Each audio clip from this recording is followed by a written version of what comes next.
of all, you have about 24 hours to turn around this deal. I am sick and tired of having the same conversation. You tell them in Singapore that they need to reduce the price by $16 million. Do you understand? Well, I don't really care if you have to work the weekends. I don't have anything to do but work, so we'll all be working. Oh, I'm sorry. Oh, let me give you a little advice that I learned when I was pledging my sorority. Are you ready? Yes, excuses are tools of uselessness, and those that use them are masters of nothing. Get it together and get it right now. Thank you. And where is this therapist anyway? Like, I need to, she's messing up my money and messing up my free time. I need her to get in here quickly so she can fix me so I can get a man so I'm not working these weekends. And my biological clock is ticking anyway.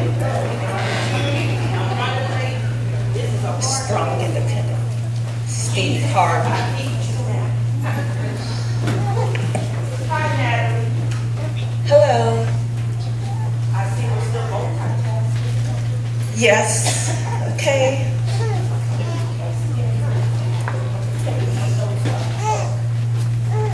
Okay, last time I talked to you, last time you were barking your hands at me. Give me some medicine so I can cope. What's wrong with me? Fix me now. Is that correct? That sounds about right. Well, last time you put it down. Yes, I did, and I typed everything up. Okay. So, well, I know you asked me to talk about my feelings and everything, but I'd much rather talk about Jackson. You know, ever since Jackson and I broke up, and he was the perfect man.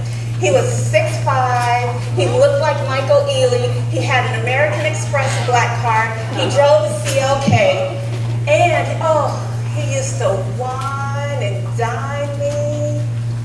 Okay. Well, what did you go well in this situation? Well, number one, he was always competing against me. And he was so critical. And, well, at the end of the day, I just think my stick was bigger than his.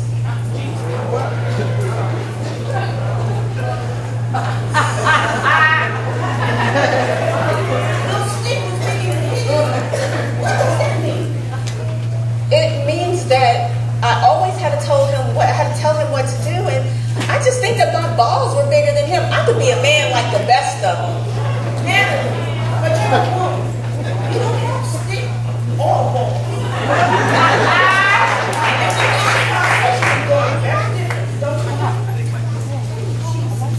Well, we can clearly see that I'm a woman. But let me just tell you, I have always had to wear the pants and the pumps in relationship. These men out here right now, they just need direction. And I am not going to end up like my friends. We went out a couple of weeks ago. Let me tell you about them. One of them was dating a perpetual cheater. The other one was dating somebody where he thought that he was Martin Lawrence telling jokes all the time. And then the other one, well, heck, she's in love with the ex-felon. I mean, there's no paper there. And then lastly, my other friend who's married to a preacher, he's always on Facebook IMing and texting single women, and she has no clue. Oh, no, I'm good. Natalie, number one, your girlfriends are not in this session, so we're going to leave it out the room. Is that understood? Number two, if a man with a woman that had balls in the stick, don't you think you can get another man?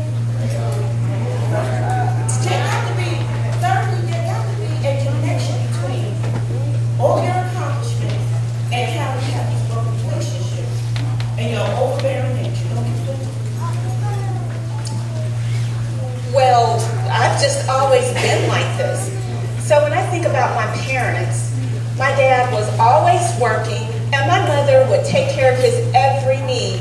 If he said jump, she didn't even wait for the J to get out. She was already leaping for joy. She was always cooking and cleaning. She even ironed his underwear every day. Is that not ridiculous or what? And then this man, he never came to anything that we did. I think that he preferred the boys over us girls. girls. I'm not even sure he came to my graduation, and I knew right there that I had to be successful so that I would have some ounce of control and security so that I wouldn't end up like her. And let me tell you something else, doctor. I think Beyonce hit it on the nail. I think she was prophetic. Just me, myself, and I. That's my motto. And being like Beyonce, me, myself, and I, how's that working for you? I want you to understand that women can't get better because of a little letter or I.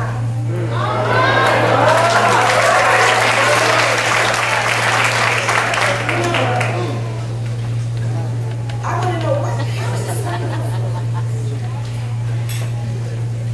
Look, that's why I'm paying you $150 an hour to figure this out, fix me, so that I can get a man. Hello? Well, I'm confused now. I'm confused. You say me, myself, and I. Then you say your stick is bigger than a man's. Then you say, I want a man that loves me and cherish me. Then you say, I don't get it. You don't see beyond your own goals, your own failures. You're not seeing that. Your inability to connect with any man has something to do with your broken relationship with your parents. Let me give you a couple words. Wait just a second.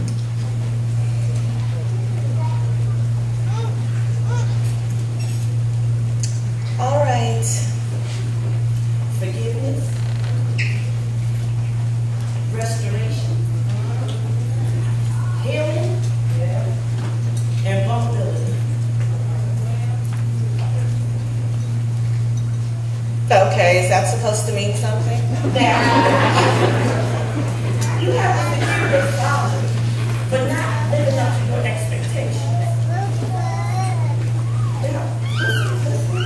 You need to be born so that you can share that wall.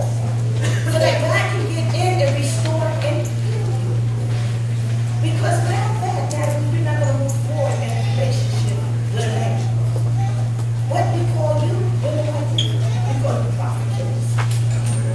You kill a man with your words and your nagging. You castrate him with your competition. And you bring him down.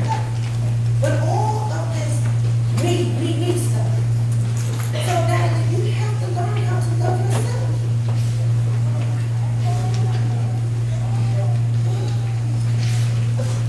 So where is God in all of this? No, where are you in all of this? Natalie, have you talked to God? Do you pray? Have you asked God for healing?